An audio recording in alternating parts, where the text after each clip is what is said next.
اعوذ باللہ من الشیطان الرجیم بسم اللہ الرحمن الرحیم۔ رضوی بھائی آن لائن .com کی جانب سے میں ہوں اقبال رضوی اور ایک دفعہ پھر آپ کی خدمت میں حاضر ہوں۔ دوستو تقریباً چند یوم کے بعد چند دنوں کے بعد ہو سکتا ہے کہ میں ایک لمبے عرصے کے لیے 3 4 5 ماہ 6 ماہ سال 2 سال کے لیے یوٹیوب سے دور ہو جاؤں، لہٰذا یہ میری آخری گفتگو چل رہی ہے۔ آپ لوگوں سے دعاؤں کا طالب ہوں، اللہ تبارک تعالیٰ مجھ پر جتنی بھی مشکلات ہیں ان کو دور فرمائے، آمین۔ ناظرین، چونکہ میری گفتگو جاری ہے، پہلی ایپیسوڈ آپ کے سامنے آ چکی ہے، پہلی 2 ایپیسوڈ مقدمے کے طور پر اور دوسری ایپیسوڈ جو ہے اس کی وضاحت ہم نے کی ہے ذاتی اور عطائی کے متعلق اور حقیقت اور مجاز کے متعلق، قرآن کریم کا جو فنون اور علوم ہیں اس کے متعلق ہماری گفتگو ہوئی ہے۔ آج بھی انشاءاللہ تبارک تعالیٰ جو ہماری گفتگو ہے اسی سلسلے کو آگے لے کے چلیں گے۔ مفتی راشد رضوی صاحب نے جو کلپ اپلوڈ کیا غیر اللہ سے استعانت کے متعلق اور اس کے اوپر انہوں نے جو دلائل پیش کی ہے، اس کے رد میں بعض علماء دیوبندیہ اور دیگر علماء وہابیہ کے مختلف جتنی بھی ٹرمز ہیں ان لوگوں نے اس کو جو ہے وہ مختلف پوائنٹس اٹھائے ہیں، سوالات اٹھائے ہیں۔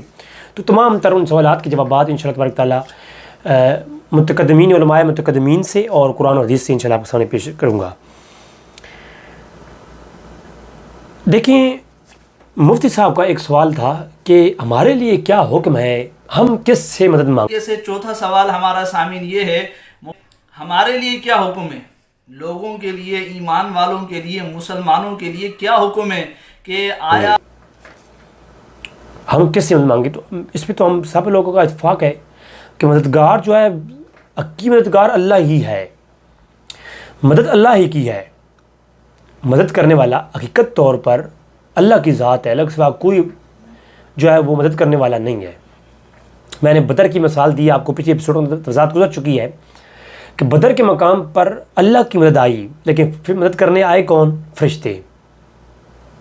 پاس میں آ رہی ہیں، اللہ کی مدد بھی کسی نہ کسی وسیلے سے ہی ہوتی ہے۔ تو جو فرشتے تھے ان کی مدد بھی تھی، لیکن حقیقت میں وہ مدد کسی تھی؟ اللہ کی تھی۔ بات میں آ رہی ہے نا؟ اسی طرح موسیٰ علیہ السلام کے ہاتھ میں جو معجزہ تھا، جو ایک اختیاری قوت تھی ان کے پاس، ایک لاٹھی تھی ان کے پاس، جس کو پھینکتے تو وہ سام بن جایا کرتی تھی، وہ ہمیشہ ان کے ہاتھ میں ہوتی، جب وہ پھینکتے اسے وہ سام بنتی تھی، کبھی ایسا نہیں ہوا کہ وہ پھینکے اور سانپ نہ بنے۔ اب اسے سانپ بنانے والی جو طاقت ہے وہ کس کی ہے؟ وہ طاقت اللہ ہی کی ہے۔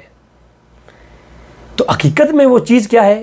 اللہ کی طرف، جیسا کہ میں نے عرض کی کہ رؤوف رحیم کون ہے؟ اللہ کی ذات ہے۔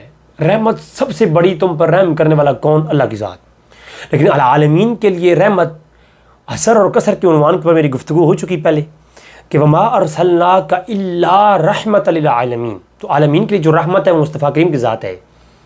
تو یہ تو سری قرآن میں جو ہے وہ تعارض پیدا ہو گیا، اللہ ہی ہے ذاتی طور پر رحم کرنے والا، اس کے سوا کوئی نہیں، نہ کوئی نبی نہ کوئی ولی۔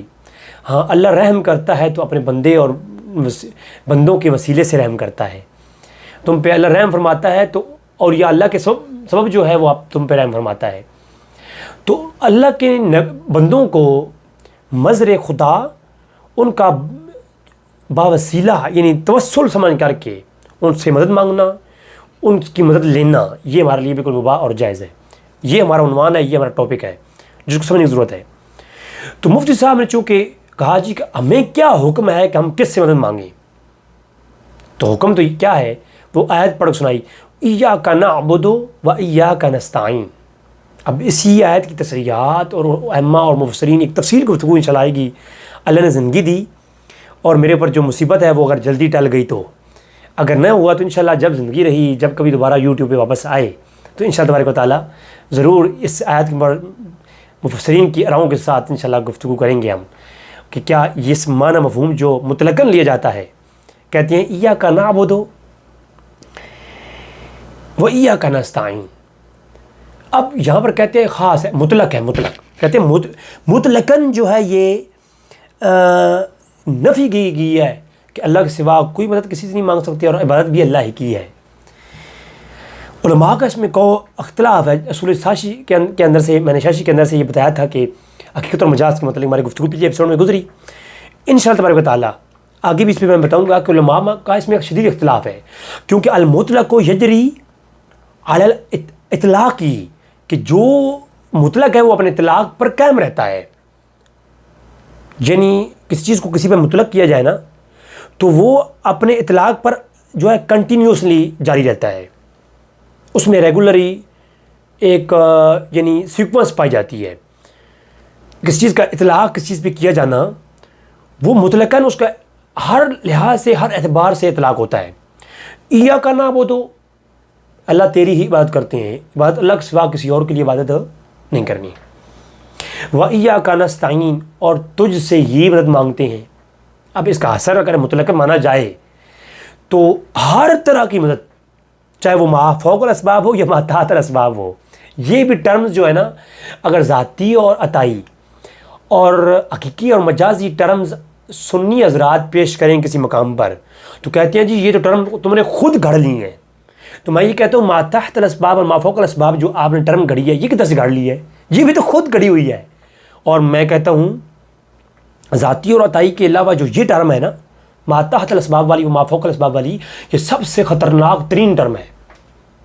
میں اس کی آگے وضاحت کرتا ہوں۔ تو ما فوق الاسباب و ما تحت الاسباب والے جو یہ معاملہ ہے نا، یہ بھی کافی خطرناک ترین ہے۔ مثلا دیکھیں، اللہ ہی کی عبادت کرنی ہے اور اللہ سے ہی مدد مانگنی ہے۔ اب یہاں مطلق ہے، اگر مطلقاً اس کا ہی معنی لیا جائے، ظاہری مفہوم اور اس کی جو ہے نا اطلاق کے ساتھ مکمل واضح طور پر معنی لیا جائے، تو چاہے ما تحت الاسباب ہو یا ما فوق الاسباب ہو، ہر طرح کی مدد اس آیت کریمت کے حکم سے ناجائز ہے۔ آپ کسی سے پانی مانگتے ہیں، ناجائز ہے، یہ مدد بھی آپ نہیں لے سکتے۔ یہ کہتے ہیں جی ما تحت الاسباب لے سکتے ہیں، اس آیت سے کے اندر، اور وہ انکلوڈ نہیں ہے۔ کیوں انکلوڈ نہیں ہے؟ کون سا قانون ہے جس کے تحت یہ جو ما تحت الاسباب، جو آپ کے سامنے کسی بھائی کے پاس کچھ پیسے ہیں آپ اس سے مانگ لیں گے، تو یہ ظاہری اسباب کے تحت جو امداد ہے یہ جائز ہے۔ کیوں جائز ہے؟ ایاک نعبد و ایاک نستعین۔ اور میں نے شاہ عبدالحق محسن دلوی نے جو لکھا سفیان ثوری کے متعلق کہ ایک شخص یہ آیت پڑھ کے نماز کی حالت نماز میں گر گیا، پوچھا گیا کہ آپ کو کیا ہوا کہ آپ گر گئے؟ تو سفیان ثوری نے جب پوچھا تو اس نے کہا کہ جی میں جب ایاک نعبد و ایاک نستعین پڑھا نا تو مجھ پہ غشی داری ہو گئی کہ میں جب نماز میں کہتا ہوں اللہ تیری ہی عبادت اور تجھ سے امداد، مگر لیکن نماز کے بغیر میں کبھی حکیم کے پاس شفا کے لیے، کبھی ڈاکٹر کے پاس، تو یہ ڈاکٹر کے پاس آپ جب جاتے ہیں سر تو آپ کو شفا حاصل ہوتی ہے، تو یہ جو امداد ہے، اب شفا دینے والا کون؟ اللہ۔ مدد کیسے لی ہے آپ نے؟ ڈاکٹر سے۔ جی ما تحت الاسباب جائز ہو گیا۔ کیوں جائز ہو گیا؟ مطلق نفی ہے، اور المطلق یجری علی الاطلاق کی، اپنا مطلق اپنے اطلاق پر جاری رہتا ہے۔ اس آیت سے تو ہر طرح کی امداد مطلق نفی کی گئی ہے۔ اور پھر بڑی معذرت کے ساتھ میں چیلنج کر رہا ہوں ان نام نہاد قرآن اور حدیث کا نام لینے والوں سے، میں طالب علم ہوں لیکن میرا اس بات پہ چیلنج ہے، میں کوئی علماء میں سے نہیں، طالب علموں میں سے ہوں۔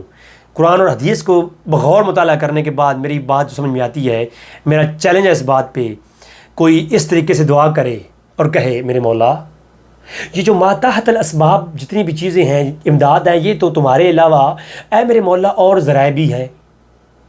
پیسوں کے لیے میں کسی حاکم کے پاس جاؤں گا، فیصلے کے لیے حاکم کے پاس جاؤں گا، میرے مولا میں جتنے بھی یہ ما تحت الاسباب چیزیں ہیں ان کی ذرائع تو اور بھی ہیں تیرے سوا، لہٰذا تیری ضرورت نہیں، کسی اور سے مانگ لیتا ہوں، اور بھی حل کر دیں گے۔ ہاں ما فوق الاسباب میرے مولا تجھ سے مدد مانگتا ہوں، ما فوق الاسباب تو مدد کرنے والا ہے۔ تو یہ اس آیت سے مراد صرف ما فوق الاسباب ہے۔ جو یہ عقیدہ رکھے کہ ما تحت الاسباب اور ذرائع ہیں امداد کے اور ان سے لی جا سکتی ہے اللہ کے سوا بھی، تو اور جو یہ کہے ما فوق الاسباب اللہ سے مانگنا ہے، تو یہ سب سے بڑا شرک ہے اور شرک طرف لے کے جاتا ہے کہ اللہ کو آپ یہ سمجھ رہے ہیں، اللہ کے لیے آپ یہ کمپیٹنسی سمجھتے ہیں کہ ما تحت الاسباب تو بندے کر دیں گے مدد، اور بھی ذرائع کا بھی سارے ہوئیے، ما تحت الاسباب تو اور بھی ذرائع، ما فوق الاسباب اللہ ہی ہے۔ تو یہ جناب آپ نے ٹرمز کہاں سے نکالی ہیں؟ یہ ہائے ہائے ہائے، میں کاش میں جہاں بیٹھا ہوں ادھر سے ویڈیو بنا رہا ہوں، میں اس کے اوپر زیادہ پریشان نہیں کر سکتا، ورنہ میں سمجھاتا کہ یہ کیسے نکالی گئی ہیں یہ ٹرم. ویسے بھی زندہ ہیں اور وہ ہیلپ کرتی ہیں، اس کے اوپر دلائل موجود ہیں انشاءاللہ تعالیٰ. وہ آگے چل کے علماء دیوبند کتابیں بھری پڑی ہیں ارواحوں کے ہیلپ کرنے کے اوپر. ابن قیم کی کتاب الروح کے اندر پورے پورے چیپٹر ہیں کہ فلاں صحابی کو مرنے کے بعد وہ صحابی جو ہے اس نے فلاں کی ہیلپ کی، امداد کی. کتاب الروح میں ابن ماجہ، سنن ابو داؤد اور دلائل نبوہ کی کئی روایات ہیں، جو بعض روایات سند صحیح کے ساتھ ہیں، بعض حسن صحیح روایتی ہیں. وہ میں آگے انشاءاللہ اگلی موضوع وہ آئے گا اپنے وقت کے ساتھ. اب چونکہ ہم بیسک بات کر رہے ہیں، آگے چل کے ہم دلائل کے اوپر بات کریں گے. اچھا، تو اللہ کا مظہر اور اللہ کا وسیلہ سمجھ کر کے، یعنی توسل اور وسیلہ سمجھ کر کے غیر اللہ سے امداد مانگنا، یہ کیا ہے؟ یہ بالکل جائز ہے. اچھا، قرآن میں ہے کہ صبر کے ساتھ نماز سے مدد مانگو. نماز سے قرآن کریم میں واضح طور پر ہے کہ تم نماز سے مدد مانگو. اچھا، یہ نماز جو ہے وہ مدد کرتی ہے؟ جی کرتی ہے جناب. یہ اللہ ہے یا غیر اللہ ہے؟ اور دوسری عرض یہ ہے، یہ جو اللہ کا ولی ہوتا ہے، کسی جو گناہ گار آدمی ہے اس کے وسیلے سے امداد کیوں نہیں مانگی جاتی؟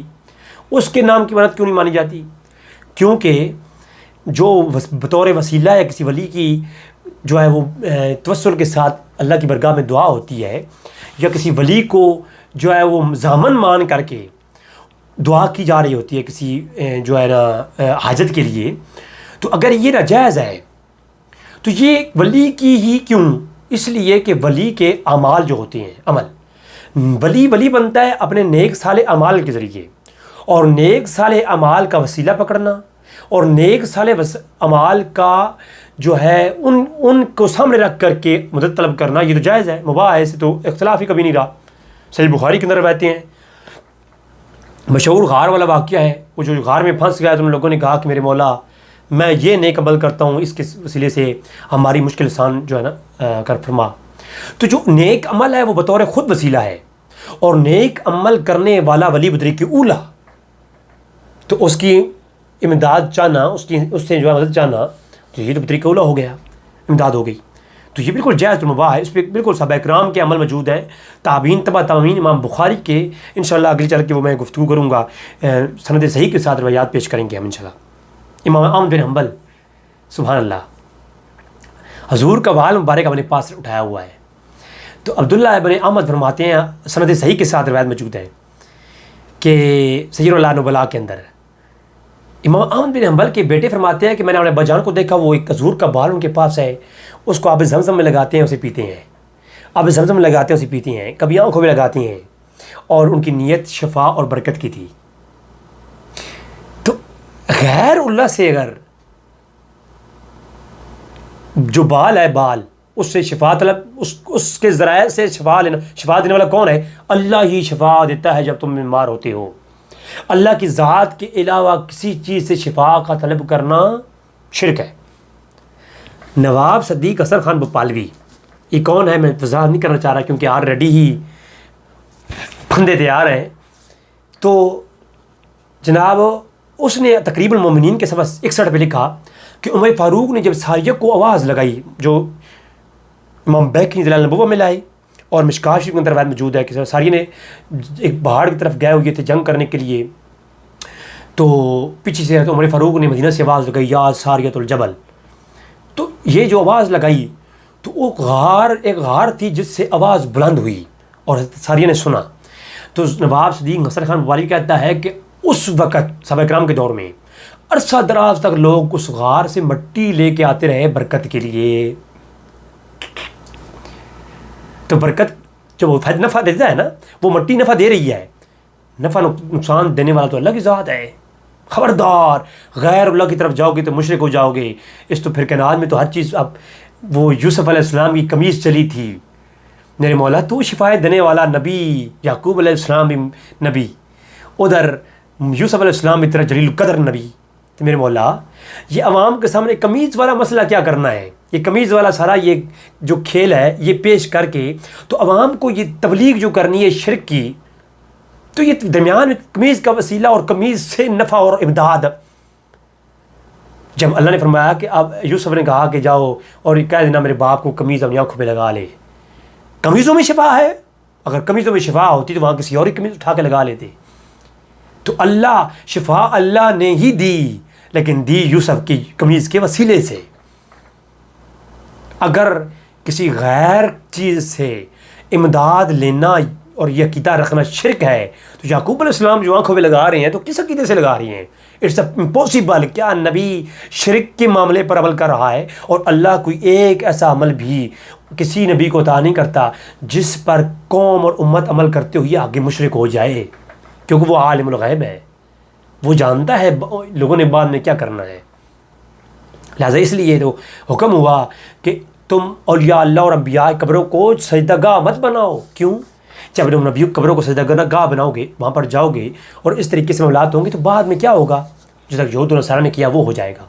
تو احتیاطاً کہا گیا کہ ایسا کام ہی مت کرو جس سے پھر آگے فساد پھیلتے ہوں. تو کیا اللہ تبارک تعالیٰ قمیض کے متعلق اور قمیض سے شفا دے رہا ہے، یہ کس امت کے لیے؟ اور پھر قرآن میں یہ کوٹ کیا گیا. تو کیا عقیدہ دیا جا رہا ہے انبیاء کا؟ کیا پہلے انبیاء کے عقیدے کچھ غلط تھے؟ نعوذ باللہ من ذالک. کیا یہ قوم کو ہم کس طرف قرآن کریم کی تعلیم دے رہے ہیں؟ ہم کیا سکھا رہے ہیں عوام کو؟ ہم خیر کبھی طویل گفتگو یہ ہو جائے گی. تو ما فوق الاسباب مدد مانگو تو یہ اللہ سے ہے، یہ شرک ہے. اور ما تحت الاسباب مانگو تو یہ توحید ہو گیا. واہ میں نے سنا ربا واہ، کس دنیا میں کیسے لوگ سے ہم علم دین کا جو ہے نا وہ سن رہے ہیں. سبحان اللہ. ہاں میں کیا پیش کروں؟ میں ابو ہریرہ رضی اللہ تعالیٰ عنہ کے پاس، ابو ہریرہ رضی اللہ تعالیٰ عنہ آپ کا حافظہ کمزور ہو گیا تو حضور کی برگاہ میں آ گئے. صحیح بخاری کی روایت، پہلے طویل گفتگو میری ہو چکی ہے اس موضوع پر. تو جب ابو ہریرہ رضی اللہ تعالیٰ عنہ حضور کے پاس آئے تو کہا کہ یا رسول اللہ انی اسمع منک حدیثا کثیرا. صحیح بخاری ہے، لیکن نہیں نا، بخاری سے وہ حدیثیں اٹھانی ہے، بخاری اور مسلم سے وہ حدیث اٹھانی ہے، قرآن کی وہ آیتیں پڑھنی ہے جو فقط توحید پر اللہ کی بڑائی بیان کر رہی ہیں. اس کے علاوہ انبیاء کی شان، ولیوں کی شان، جو دیگر معاملات ہیں ان کو نہیں چیک کرنا، کسی مومن کی شان یہ چیز نہیں اٹھانی. کیوں؟ شیطانی توحید جو بیان کرنی ہے. ہم توحید کی آڑ میں توہین بھی نہیں کرتے، اور ہم شرک کی آڑ میں، ہم عشق کی آڑ میں شرک بھی نہیں کرتے. یہ بات یاد رکھیے گا. یہ شرک کیا ہے؟ اور میں کہتا ہوں، میں انشاءاللہ ابھی کیونکہ بہت سارے مسائل میں پھنسا ہوں یہاں بیان نہیں کر سکتا. میری آلریڈی بڑے بڑے پھیر قسم کے مقامات پر جہاں پر میں سمجھتا ہوں کہ مشکل تھا میں بندہ چیز کا بولنا، لیکن اللہ نے دی ہمت، تو میں نے پاکستان سے باہر ایسے سرکاری لیول کے اوپر میری گفتگو ہو چکی کہ میں نے کہا توحید کا ٹھیکیدار لوگ سر توحید ہمیں سمجھائیں، جو توحید آپ بیان کرتے ہیں وہ قرآن حدیث پہ کیسے ثابت ہوتی ہے. لیکن جب بات ہوتی ہے تو پھر بات کچھ ایسی ہے کہ چپ ہوں، ورنہ کیا بات کر نہیں آتی. کعبے کس منہ سے جاؤ گے غالب، شرم تم کو مگر نہیں آتی. شرک توحید. تو یہ جو ابو ہریرہ رضی اللہ تعالیٰ عنہ حضور کی برگاہ میں، یا رسول اللہ آپ سے سنتا ہوں، انی اسمع منک حدیثا کثیرا انسا، یا رسول اللہ آپ سے کئی حدیث سنتا ہوں بھول جاتا ہوں، نسیان کمزور ہے. اب نیچرلی ایک کامن سینس والے شخص سمجھ سکتا ہے کہ نیچرلی اس چیز کا ایک ریپلائی ایک انسان کیا کر سکتا ہے. اللہ کے رسول فرماتے ہیں ابو ہریرہ تمہارا مسئلہ بڑا پریشان میں ہو گیا ہوں، بڑا مسئلہ ہے تمہارا، جاؤ حکیم کے پاس، فلاں شخص کے پاس جو وہ اس کا علاج، جیسا کہ صحیح بخاری میں روایت ہے کچھ لوگ اللہ کے رسول کے پاس آئے، ان کو مدینے کی آب و ہوا پسند نہیں آئی، تو اللہ کے رسول نے فرمایا کہ تم فلاں جگہ پہ جاؤ، وہاں اونٹ کا پیشاب اور اس کا دودھ مکس کر کے پیو، تمہاری بیماری کا علاج یہ ہے. تو اللہ کے رسول یہاں پر کو یہ فرما دیتے کہ تمہاری بیماری کا علاج فلاں چیز ہے. کئی ایک مقامات پہ ایک شخص آیا حضور کے پاس، یا رسول اللہ مجھے یہ بیماری ہے، اللہ کے رسول نے فرمایا جا کے شاہد کو پانی میں گھول کر پیو، تمہاری بیماری دور ہو جائے گی. تو اللہ کے رسول یہاں بھی یہ فرما دیتے ہیں ابو ہریرہ جاؤ فلاں چیز، یا کسی حکیم کے پاس جاؤ، ڈاکٹر کے پاس جاؤ، میں تو نبی ہوں، صاحب شریعت و شریعت بتانے آیا ہوں. تو اللہ کے رسول نے فرمایا ابو ہریرہ او صدر دا کا، ہاں سیپریٹ یور شیٹ، اپنی چادر میرے سامنے بچھا دے. ہائے. پھر کیا ہوا کہ ابو ہریرہ فرماتے ہیں حضور نے اپنے خالی ہاتھوں کو یوں کیا، ہاں ہاں ہاں،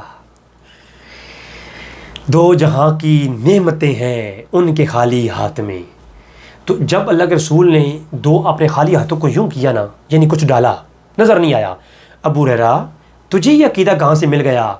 زہری ما تحت الاسباب کوئی چیز ہو، مدد ہو تو وہ لو، ما فوق الاسباب تو مدد اللہ ہی کرنے والا ہے.